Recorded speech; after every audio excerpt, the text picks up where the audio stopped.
অৱশেষত আহি পালে আমাৰ অসমলৈ কৰোনা ভাইৰাছ। গুৱাহাটীত কৰোনা ভাইৰাছ, এজন লোকক GMC-লৈ প্ৰেৰণ।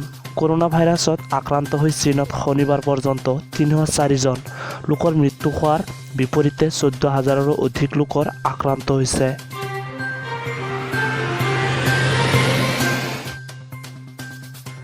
বিশ্বজুৰি আতংকৰ সৃষ্টি কৰিছে এই কৰোনা ভাইৰাছে। এই ভাইৰাছে বিশ্বজুৰি আতংক সৃষ্টি কৰা বুলি বিশ্ব স্বাস্থ্য সংস্থাই ইতিমধ্যে ঘোষণা কৰিছে। বিশ্বজুৰি জৰুৰীকালীন অৱস্থা ঘোষণা কৰিছে WHO-এ। ভাৰততো এই ভাইৰাছৰ উপস্থিতি ধৰা পৰিছে। কেৰালাত ২জনকৈ লোকৰ দেহত এই বীজাণু ধৰা পৰিছে। কিন্তু ভয়ংকৰ কথাটো হ'ল অসমতো এই ভয়ংকৰ ভাইৰাছৰ সংক্ৰমণ হোৱা বুলি সন্দেহ কৰা হৈছে।